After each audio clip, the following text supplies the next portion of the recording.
So welcome, good afternoon. In this presentation, what I'm trying to do is give you an overview of what exists in the world of serverless beyond Lambda. So I'm trying to achieve two things which probably don't go very well together. I will still try to do.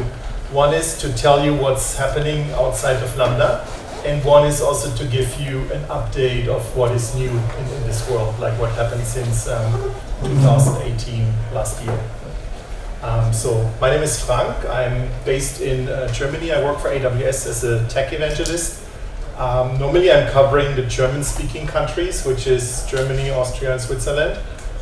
So it's always nice to be invited to a sunny place like Barcelona. And so thank you for that. Right, okay, so let's talk about serverless. Who's using serverless? Few people, like maybe 30%, I would say. Something really amazing happened, and I'm not going to show you the whole video, but I want to mention it. Do you know this guy? Anyone? Kelsey, you're saying it. Yeah, he's working on the opposite end of the spectrum. I'm almost tempted to say now. Do you know what he's doing?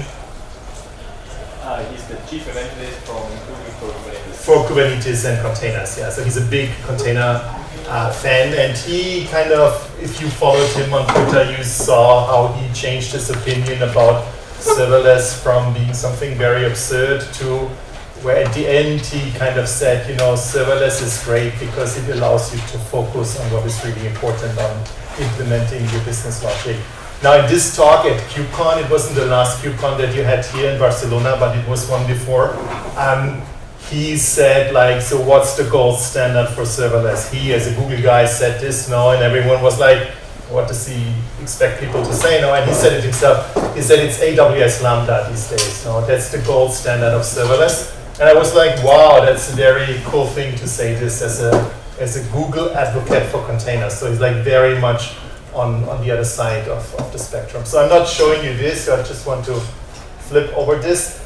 But the question is, what is there beyond AWS Lambda for serverless? And the first question is, what is serverless itself? Now, how can we define what serverless is? And we had those definition wars where people said, well, various things about serverless. I don't want to go back because it's just distracting.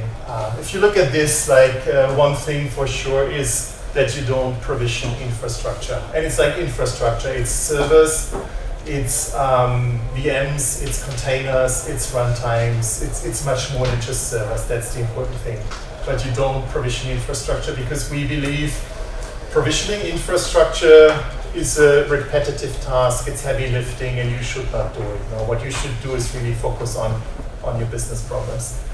The second one is scaling, and that's quite surprising for many people because there is no dial if you do, let's say, serverless with AWS Lambda. There's no dial where you configure, I want to have 10 or 100 or 500 instances. It's happening automatically. So all those scaling issues, they're fully gone. The third one is you only pay for value, and I want to come back to this later. It means if you're not doing something that gives you value, you're also not paying. For AWS Lambda, it means even if you have a Lambda function deployed and you're not using it, you're not paying for it. So it's unlike if you run an application server or web server that is sitting there and idling around, you still pay for the compute infrastructure.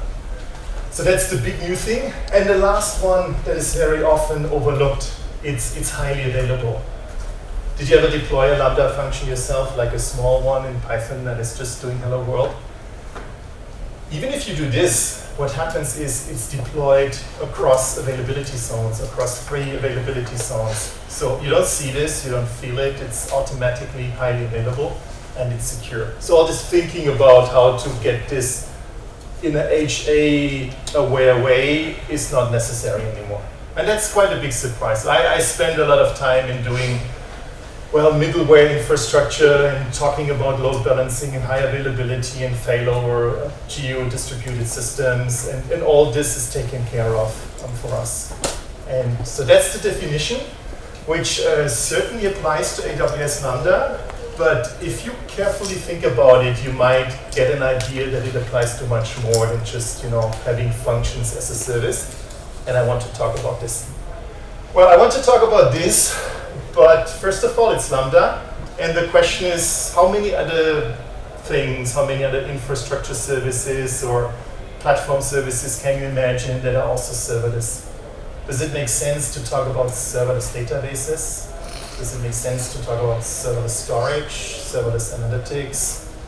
Well, all of this is true, even though if it's hard to understand, first of all. But that's what I want to come back. So that's the whole serverless world that we see these days in AWS. So at the end, it's more an operational model that spans compute, it spans integration, it spans tool, it spans actually analytics, it spans databases, and much more. So there's a whole lot of serverless, and it's not marketing. It's if you go back to this definition, this is where the definition applies. You know, you get the scaling, you don't pay for idle, you get high availability, and you don't provision the infrastructure. So it's much more than Lambda, and that's one of the points. And now I want to dig a little bit deeper. And first of all, of course, I want to talk about AWS Lambda. So I think most of you understand that's a function as a service. This is where you easily run your business logic code without doing much. And for a long time, we had this discussion about where are the limitations of using Lambda. And everyone understood, you know, because we provision the runtime for you, there is a limitation in the number of runtimes that we can support. So there was a long-running joke where people said, you know, one day you'll probably even give us PHP or you give us COBOL functions. And people were giggling about this. And the core developer said, you know, what is missing is Ruby. You don't have Ruby. So what we did last year is we gave you Ruby. We gave support for Ruby. But not only Ruby, we give you actually support for everything else. And the principle is that we have custom runtimes now. So there are some that we provided as open source. One is C++, and the thing that is looking like the update symbol from your iPhone is Rust. That's one of the new languages. And then partners provided a lot of other languages. And this joke about COBOL and PHP, it's not a joke anymore, it's reality. You can do PHP and COBOL in Lambda functions if you like. Another thing is that if you deploy a Lambda function, it's self-contained. So whatever library you need for this Lambda function for whatever you want to do, in addition, like any numeric computations or whatever, you had to provide it with a Lambda function in a zip file, you upload it, and then you run it. Now, if you have different Lambda functions that use the same libraries, you had to do this for every single Lambda function. So there was some kind of overhead, and there was some, well, let's say risk that you have like 7 different Lambda functions, they all use the same library, you need to update them, and you forget one, and then they're not compatible, and you know, things start to be problematic. So we didn't have this concept of using libraries, and we have it now. It's called layers. These are those Lambda layers. You can have up to 5 layers for a Lambda function, and if you define a layer, you can reuse it across different Lambda functions. That's the core thing to remember. We do provide some layers, and the other layers you can upload yourself. They are overlapping, so you can overwrite in a higher layer or lower layer. And the idea is like a library. We want to promote this separation of responsibilities. And it's also a way of sharing. So if you have a layer, you can also share it even across accounts. And as you see, this talk is not digging very deep. It's giving you more broad overview. And this is why I brought you also a lot of references and pointers. So that's the core idea. You get the slides for sure. They are actually on my speakerdeck.com account already, and then you can click on the links and follow up and dig deeper. So we have those layers, and the custom runtimes at the end are nothing else than a layer. So you can have one layer, which is a custom runtime, and so any Linux compatible runtime would work as such a custom runtime. And there's a runtime API, and you can also create your own runtime. We have a new serverless meetup in Munich. This is where I'm based. And for the first meetup that we had a guest coming, I think from Elastic, and he was speaking about implementing a custom runtime, and he said it was surprisingly easy. So that's basically 4 REST API calls that you need to implement, and then you can also have your own custom runtime. I come back later to when you should use custom runtimes and what is the idea of extending Lambda and when it makes sense to do this. More references. There's a very good talk from last Reinvent, which is the big AWS conference that we have every year in Las Vegas. And this is digging really deep into how Lambda is working, how the networking is working, how those containers are started, what resources they need, what criteria the cold start depends on. So that's the talk to watch if you want to know more details about this. We mentioned containers in the beginning. We talked about this colleague of mine who's working for the other company. And you're smiling. Containers seems to be, well, not really serverless, are they? It seems to be more the opposite. Now, we have a lot of discussions like, should everything be a container? Should everything be serverless? It's never everything should be one thing in IT. No, it's for you. It's for you as an architect to decide what's the most suitable way to implement a solution. Now, are containers serverless? That's a good question. The thing is, we have 2 approaches for running containers at scale. I mean, you all know Docker containers. I remember the times 2014, I talked the first time about Docker containers. It was at Java 1 conference, and there was like 100 people in the room. And I said, who has worked or who knows about Docker a little bit more? And guess what? 100 people, one guy raises his hand, and another one, he was a bit shy. He was like, yeah, a little bit. So 1.5%. And today, this is probably like 90%, 95%.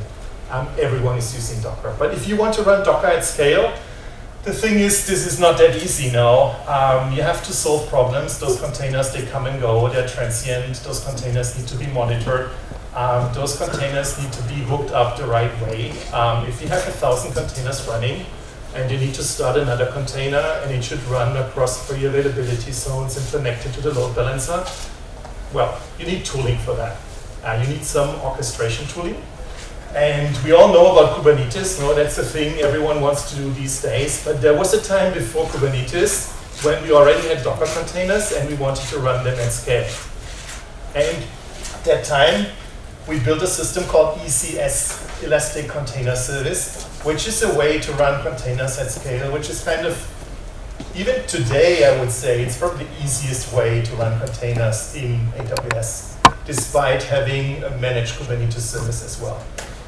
But if you want to get started, if you want something that is perfectly integrated with AWS, better go for ECS these days. If you have a strong Kubernetes knowledge and you want to have the migration path from an on-premise Kubernetes cluster, you can go for EKS, which is the Kubernetes service. Now for ECS, there is a serverless option, which is called Fargate. And Fargate basically means you don't have to provision the infrastructure. You don't have to bring the machines, which is good because then you only define in a task definition the resources that your container needs, like CPU and RAM, and then you run the container. And you also build for the resources that your container is using.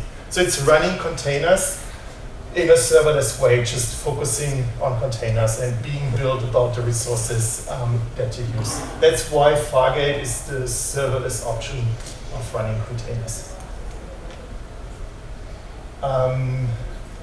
Yeah, there's a lot of new launches about Fargate.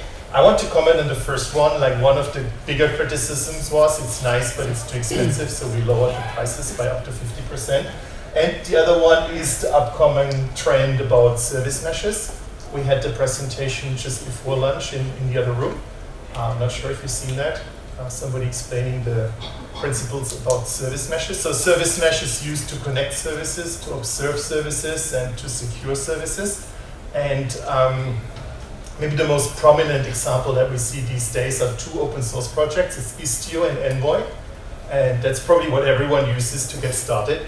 And this Envoy proxy is the core, it's like the motor of such a service mesh that does all the communication. And it's instructed by the Istio that Istio control plane. Now what we do with the AWS App Mesh, we use Envoy, the open source Envoy, the proxy, because it's just the best working proxy that exists for a service mesh, and we build our own control plane. And the reason why we build our own control plane is because we look at all these different compute options. So there's much more than just containers. I told you already there is containers. This is working. There's containers for ECS, and we have the serverless ECS, which is Fargate. Then we have this managed Kubernetes service. You could run applications even without containers on EC2, that's the most basic thing. Then you could run your own Kubernetes on top of EC2, which is a bit challenging because you have to have this operational knowledge of running Kubernetes, which is not that easy. Trust me, I tried it and failed terribly. So I always recommend using a managed Kubernetes service. But all these different compute options exist. And I talked about Envoy and Istio, which is the popular open source solution. And a lot of people said, so why didn't you use the whole package, both of them together? Why did you create this own app mesh? The answer is because we wanted to have something that is working across all those compute options. That's why we have our own control plane. And that's App Mesh. It's App Mesh, which is using Envoy proxy as a core for the service mesh. And I have it here because it also applies to Fargate. The key thing is it's working across all those compute options, even if you're just using EC2.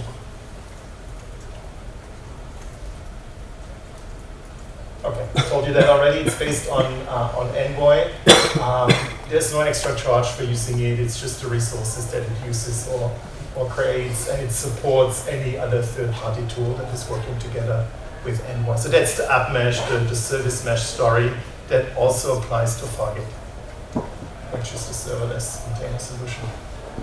There's some more resources. There's one talk I did about only Istio and Envoy, which is not the AWS solution, but which is the open source solution that you can run on top of the Kubernetes, the managed Kubernetes that we give you, because this managed Kubernetes is upstream open source Kubernetes, and that's why you can run Istio and Envoy. So if you're more interested in this, I did a talk once, you can watch it here. And there's a very good introduction into App Mesh if you want to have more details about this.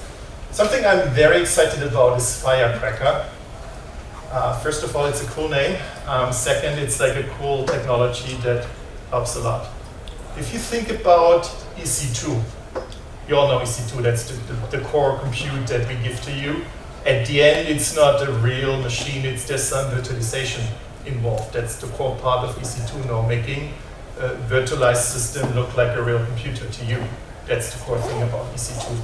Now, we had this EC2, but it's of course a little bit heavyweight for running something like containers, or for running something like a Lambda function. Imagine we have to provision an EC2 instance for every Lambda function that you want us to run.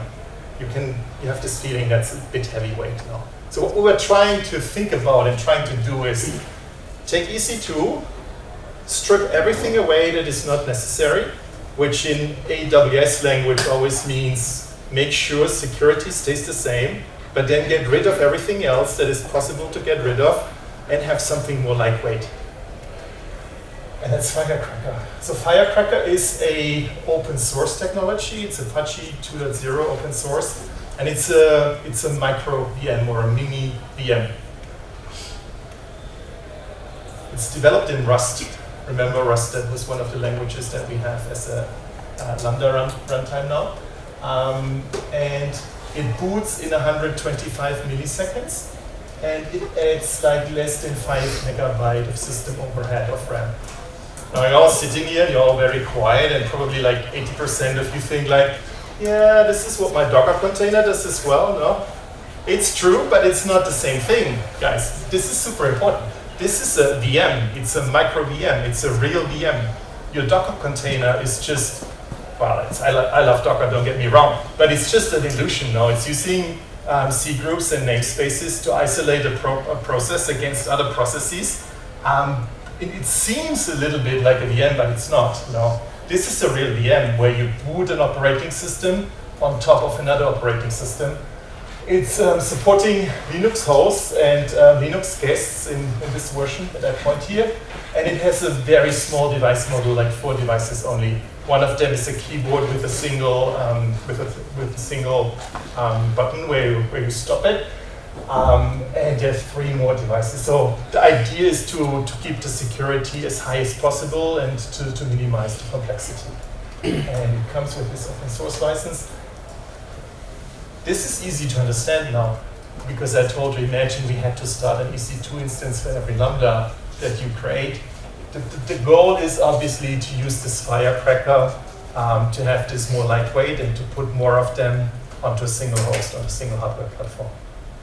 And this also kind of answers the question, like, first of all, when should you use this? Is this a cool replacement for Docker that you're doing now? Do I want to sell you this and tell you, when you go home, throw out all your Docker containers and do Firecracker? The answer is no. I think the answer is, if you're a service provider that wants to build something more secure and more lightweight, like using a container platform like Fargate, or building your own AWS Lambda, then you should use this.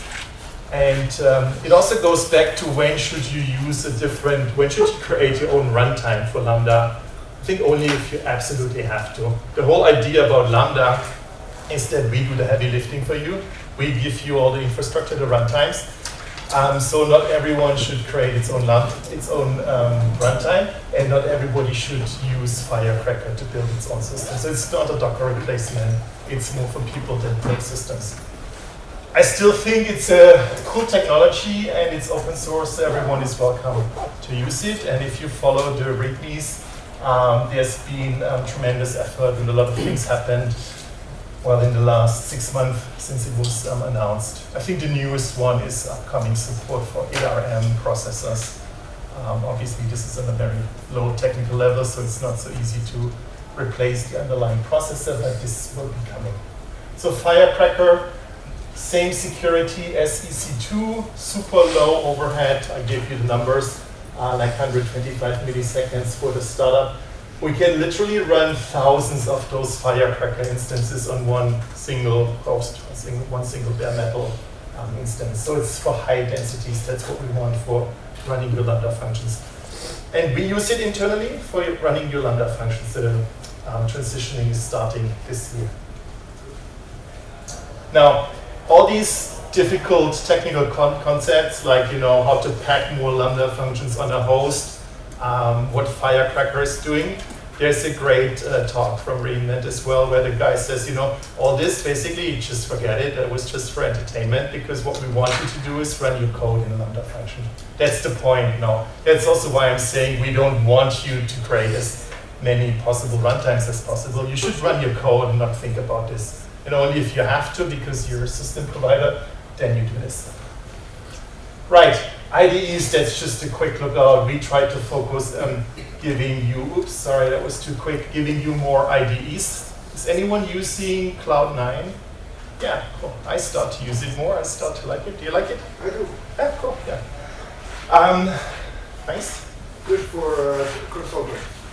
Good for consultants? Yeah, you leave them, the gate doesn't go to the laptop, you leave them the gate on CloudNine. So yeah, exactly. Your code doesn't leave your data center. So the CloudNine instance basically lives on an EC2 right. that is stopped automatically if you don't use it for a certain amount of time that you can define. That's good for you as a consultant, and it's good for me when I sometimes want to create a demo, and then next time I need a demo is in half a year. If I have the demo locally on my laptop, everything changes in between, no? And if it's really hosted on this EC2 instance and stopped automatically, that's perfect for me. I just restart it, I have the same settings, the same environments, and that's why I think it's getting more popular. Still, we had this CloudNine before, and then people told us, yeah, but there is PyCharm, there is IntelliJ that I like a lot. There is certainly Visual Studio Code getting more and more popular for a very good reason. I like all those. So it's good to see that we support them more with plugins. And it's here under Lambda, under serverless, but there is more to it than just Lambda. There's broader support. Now I teased you already. That's the part I'm a bit scared of because I assume you all have a super strong database background. No, I teased you already and said, could you have a serverless database? Would that make any sense? Because the Lambda functions, remember, they're kind of stateless. So how about serverless databases? Does this make sense? The answer is yes, it makes sense. And let's talk about DynamoDB. So DynamoDB, not sure if you know it, it's a fully managed NoSQL document and key value database that comes with a whole lot of criteria and features, like it can be multi-region, you can have it across, from Sydney to Singapore if you want. It's multi-master, you get encryption at rest. You can define time to live for your attributes. You can back it up by pushing a button or running a CLI command. You get point-in-time recovery. There is a integrated in-memory cache if you want. It's single-digit milliseconds, and it's like 99.99 uptime with an SLA.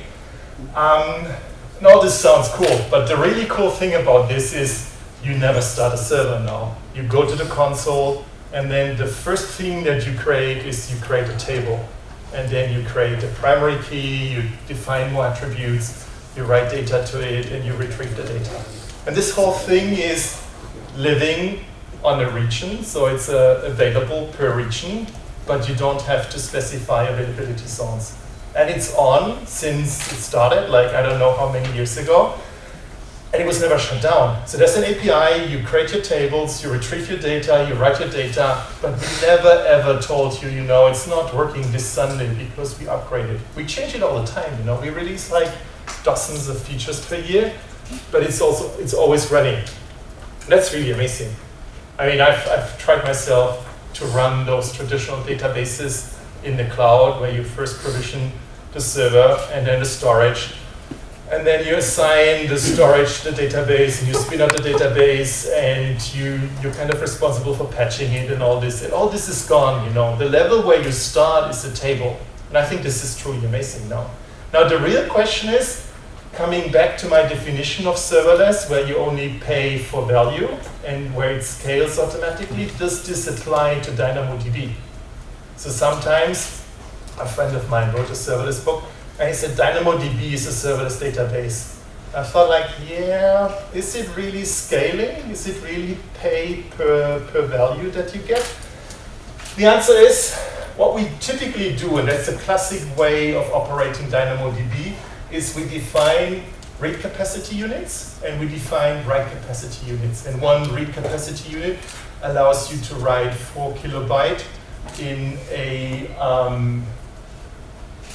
allows you to write 4 kilobyte, and then it depends if it's sorry, I'm missing the word. I come back to this. And the same is for write capacity unit, where it's 1 kilobyte per second. And if you want more of this, you define more of this, like 10 or 15 or 100 or whatever, and you also pay for them. But it's a fixed amount of throughput that you define, and then according to this is what you pay. So it's not really auto-scaling, and it's not really, if you take it very seriously, it's not really pay per value, isn't it? Now, you can have auto-scaling if you want. That's a new thing. Well, it's not that new, but you can say, I want read capacity auto-scaling, so if the target reaches 80% of this, then scale up. And the minimum is like 10 units, and the maximum is like 40,000 units. And you can have write the same as read, or you can have it differently. So that's possible. If you do this, and that's from a blog posting from 2017, you get a curve like this. So that's the consumed capacity, that's the blue line, and the red line is the configured, the provisioned capacity. Which makes sense, remember, you have this trigger like 80%. And if you look at this, what you see is the classic pattern now for autoscaling. The autoscaling is always a bit late, because something has to happen first. Like you get this spike, and this spike is still working because you have those 80%. You're not at the upper limit, you just reached 80%, and then the scaling triggers and happens. But it's coming late. It's not bad, I would say, but it's coming a bit late. What we have now is something that is called on-demand capacity. So on-demand capacity basically means you don't have to define RCUs and write capacity units. You get them. You can use as many as you want, up to 40,000. And the more you use, the more you pay for it. But you don't have to provision them up front.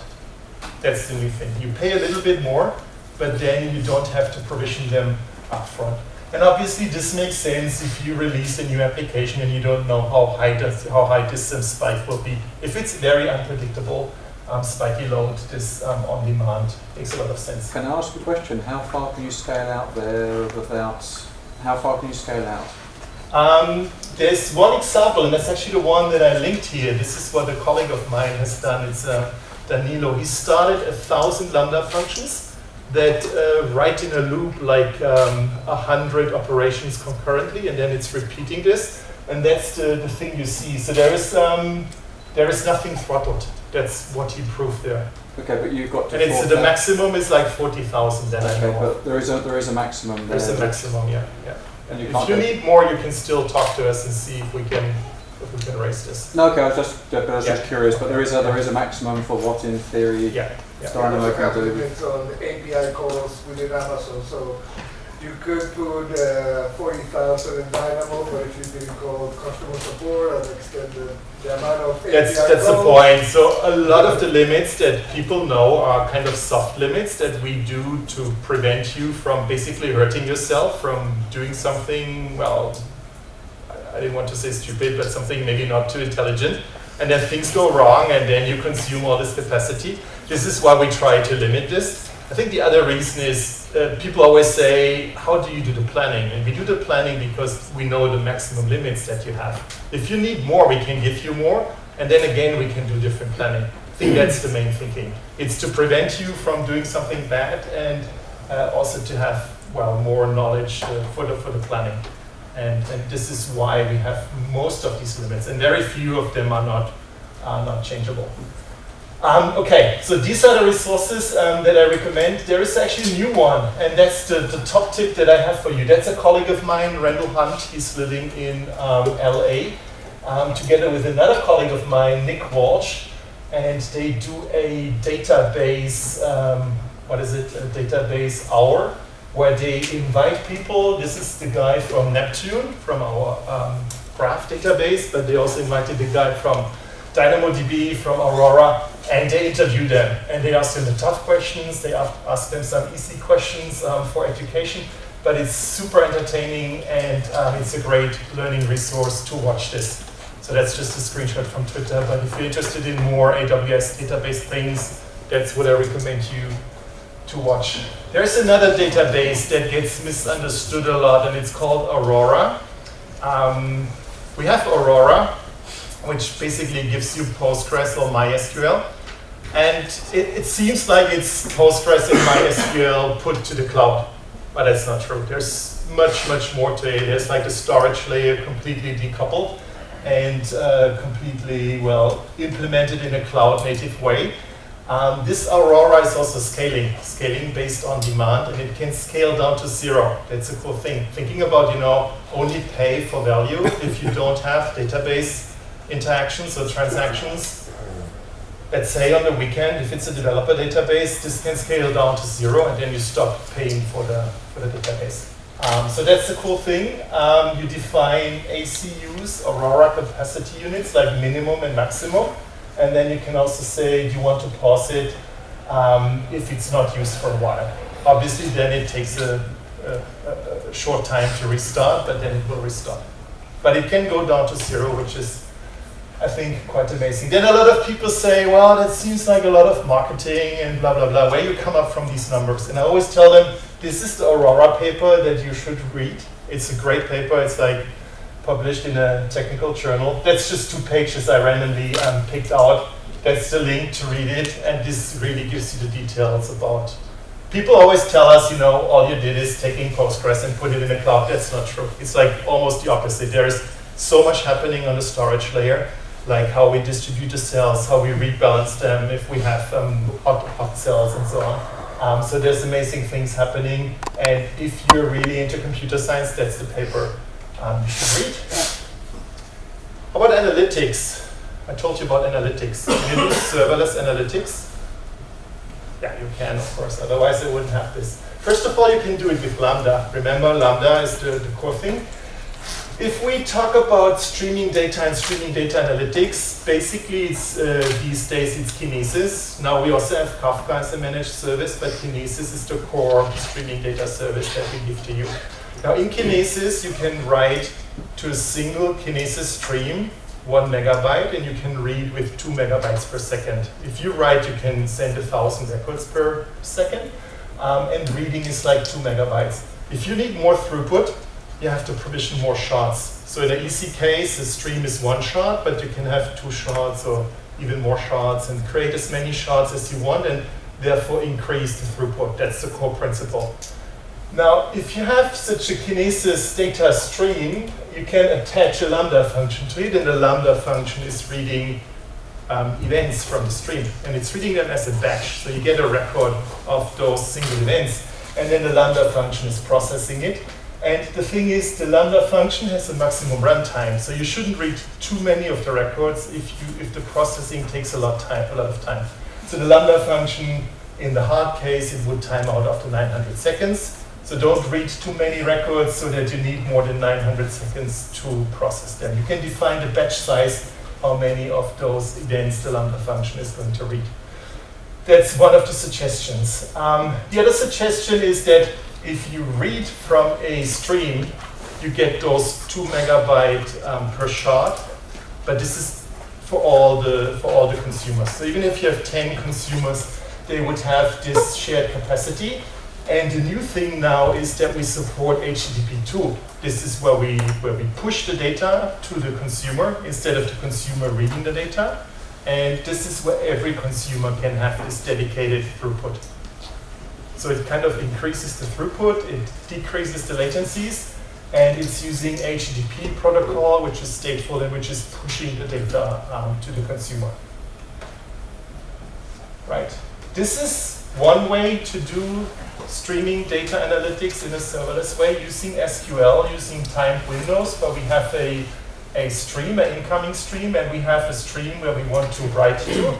If you're using like those timed windows, the idea is having averages, so having aggregation functions like sum, min, max, and we have this input stream and we select from the input stream.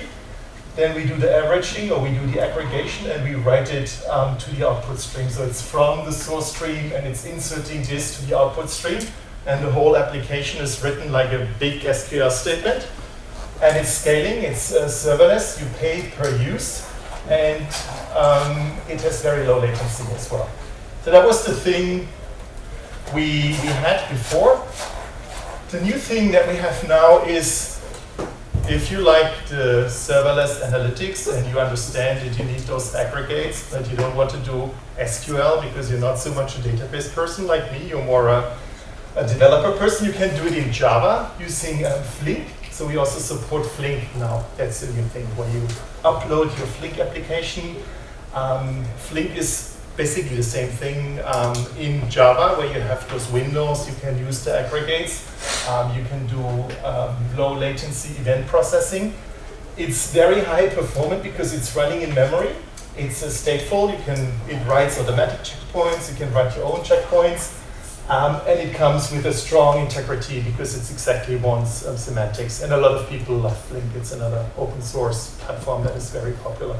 So Flink is now the second option that we can give you apart from using SQL. Right, this brings me to the conclusion. I think I was trying to show you that serverless is so much more than Lambda. When I say this normally, and I only have a second or 30 seconds or 1 minute, people think, yeah, that's marketing because people want to brand everything as serverless. That's why I gave you the definition, first of all, where we had those 4 criteria. And that's why I came back to those 4 criteria and told you, it's really only if you always get value, if you pay, if it scales automatically, if you don't have to think about the high availability and all those criteria. And I think you've seen the whole area from compute to analytics to databases. There's a little bit more. We can have serverless workflows. We can have serverless storage, limited in time. I think the key thing is, and that's what I'm missing sometimes, if people talk about fast function as a service, like the serverless functions that we run in Lambda or in some other way of something equivalent. I think the real benefit comes in the integration. If we can integrate Lambda with Kinesis, or if we have the database working together with the Lambda functions. Because it doesn't help you if the Lambda function scales, but then your database is throttling. This is why I told you about the DynamoDB that is on demand now to work better together with the Lambda functions. This, I want to say thank you. If you have any questions, I'm happy to answer them. I think we have a few minutes left. Sure. Aurora servers. Yeah. It's the time to wake it up. How does it go down? For example, I have archive, a big one, which I'm using partly when I want to check something.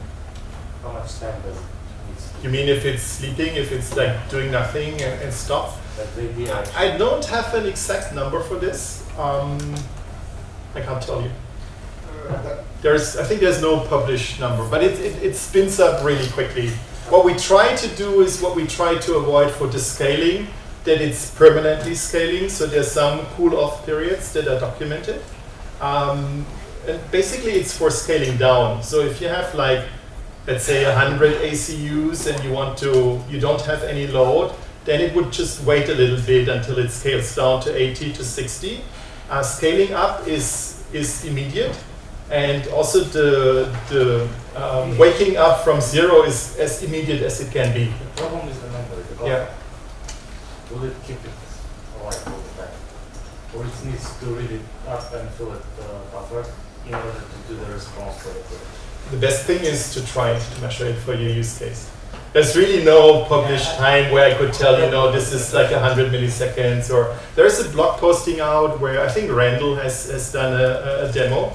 I can point you to this, and he was measuring the time, and as far as I remember, it was like a few seconds.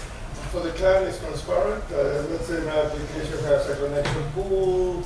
The client will think I'm still connected, and as soon as I send a query, it will wake up. Yeah, as soon as you send a query, it will wake up as quickly as possible. Yeah. Of course, we can't beat physics, and the thing is, for my use case, this is the question actually. Yeah. But Because the point is, it's the cloud. Yeah, turn it on and try it. It will take you like 10 minutes, and then you have an answer for your use case, which will depend I on. to move terabytes of data, to test it. Okay. That's the problem. Yeah, but that's one of the benefits of the cloud. You can run cheap experiments and see what's happening. And the other thing is, I'm happy to point you to this blog posting that Randall did, and he had some numbers. But then you can't blame me if those numbers don't apply to you, because At the end, it's physics at the end. Test it, definitely. Okay. But I want to have the base number. You always should test your use case, and you can trust us to make this as efficient as possible. Is it a good starting point for me, or I should keep it aside right now? That's what the question. As I said, I don't know your circumstances, so the best you can do is really test it yourself. Reread this blog posting. I'll send it to you. Because you have numbers for the Lambda function and this miniVM Firecracker. Yeah, we have those numbers that are measured for the Firecracker, and we publish them. There's been a lot of people publishing numbers about cold starts for Lambda functions.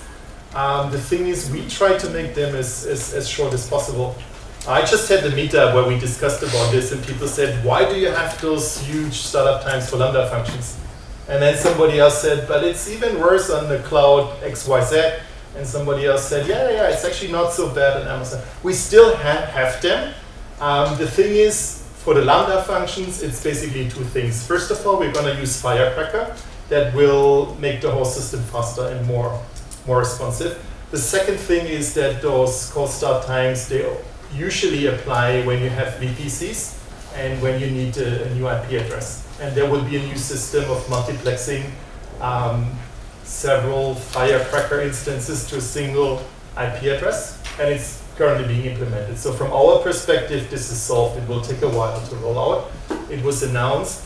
But the point is, we don't do this with intention. We try really, there's like super clever people working on this, and they try to give you the best possible solutions. And what you see is the best possible outcome until we have time to even improve this. That's why I say it depends on so many factors. For me, or everything so they can do it well. The good enough for you, you can only try yourself. This is the finish sign. Yeah. All right, I'll be around for more questions. Thank you. You've been a great audience.